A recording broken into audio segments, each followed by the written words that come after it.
friends call me Maggie. Maybe by the end of this, you can call me Maggie too. We'll see.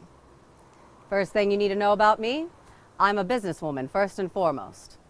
Sure, I'm a consummate pianist and an active historian, but don't let any of that fool you. I'm not to be trifled with in matters of business. I got my keen business sense and adventurous nature from my mother, and she was truly someone to be reckoned with. I come from hardy German immigrant stock. My grandfather, Corbinius Wax, came here from Germany in the 1840s, then made the perilous trek to Placerville from Galena, Illinois in 1852. My mom was only 8 and was put in charge of my Uncle Joseph. Mom said they promised her fresh cherries when they arrived if she would look after her little brother. Never heard if she got those treats, but arrive they did. My ma, Francesca Wax, married my father, James Akins, about 15 or so years later. Then along came little precious cherub-like Maggie, but a year later. I can only imagine I brought a tremendous amount of joy to their otherwise dull lives. Unfortunately, I have no recollection of James. He died when I was just a babe, leaving my mother to tend to her bundle of joy all by herself. She did fine. Remember? Hardy immigrant stock? Well, that's Mom in a nutshell. She married Michael OKeefe when I was a little girl, around about 7, I should think. At first, I sort of resented him. Me and my mom, we had a good thing going. I was her incorrigible little rascal, and she was the most important person in my little world. He never upset that balance. But he was, as they say, a good man. He truly loved my mother, so I couldn't fault him there. He operated the OKeefe toll road for several years before getting into the furniture business. That seemingly harmless decision changed the trajectory of my life and helped define the woman that stands here before you today. For some unknown reason, even to myself, I became interested in the business. Truth be told, I liked the business all right, but what truly drew me in was the business side of the business.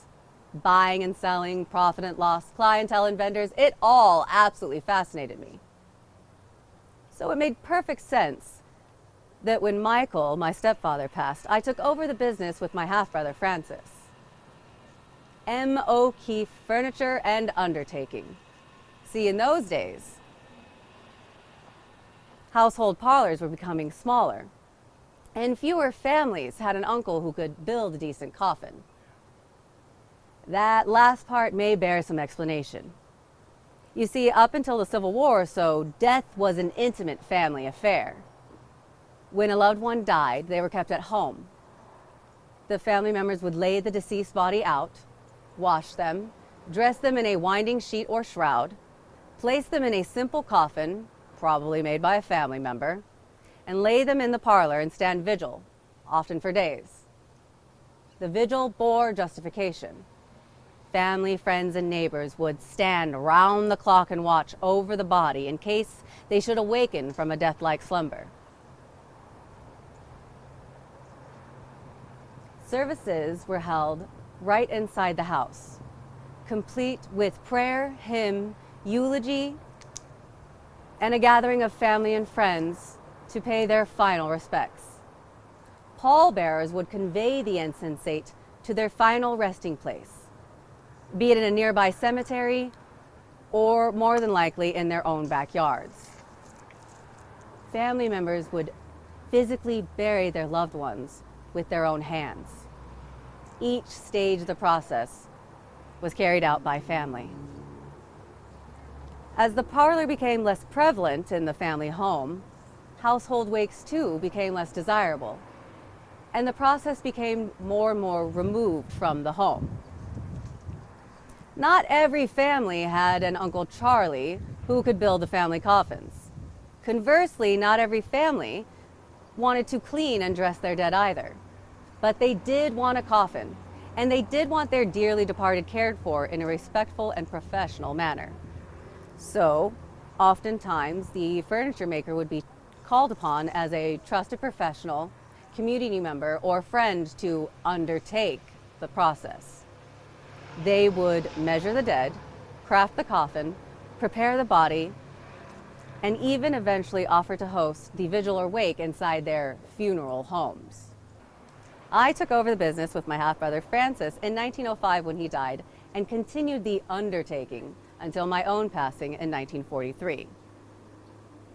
I had other interests too. I was a verdant historian, for instance. I spent many of my free hours chronicling local history. I was considered a local authority and would give tours or speak about historical points of interest in the county. I even kept a detailed account of my grandfather Corbinia's crossing of the Great Plains to California at the tail end of the gold rush. Yes, that same trip my mother was duped into servitude in the vain hope that fresh cherries awaited her.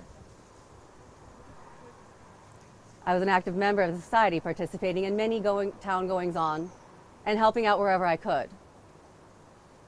I was a member of many fraternal and service organizations, including the Eagles Auxiliary, the Elks, the Leona Rebecca Lodge, and the Marguerite Parlor No. 12 of the Native Daughters of the Golden West, with whom I served an impressive 50 years. I was also a skilled pianist, having spent some time training in San Francisco. I continued to teach piano here in Placerville for several years. Although I had very little free time in my life, I could never quite give up playing the piano. I guess that's why I never married. It would have taken time away from all of my true loves: history, business, service, and music. 4 very short years after losing my stepfather and mentor, my young and beloved half-sister Crescentia passed away unexpectedly at the tender age of 27. I never fully recovered. She was a jewel and too good for this harsh world. I loved her so very much, and I had great expectations of her long and beautiful life. It left me soured for many years to come, delving deeper into my interests, avoiding any meaningful human contact. I took solace in the business, though. Henry Stites, an associate of my stepfather's from his mining days, was an employee and a true friend. We worked and lived with each other for nearly 17 years. I understand that after I died, he got married. To a woman 30 years his junior, no less. Attaboy. He up and died on her a few years later. He is buried in my plot, right next to me. I have dealt with death my whole life, both deeply personal and decidedly business. And it never gets any easier. Grieving people hurl platitude and locution simply because they do not know what to say.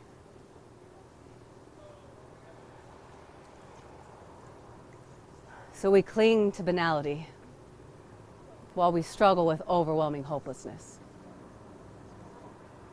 I've learned throughout the years, it's better to say nothing at all.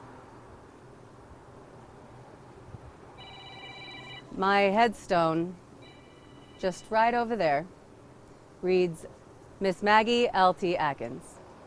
And on the back, it says, "Here lies Miss Maggie Louisa Teresa Akins." That's nice. Thank you for hearing my tale. It was gratifying to recall.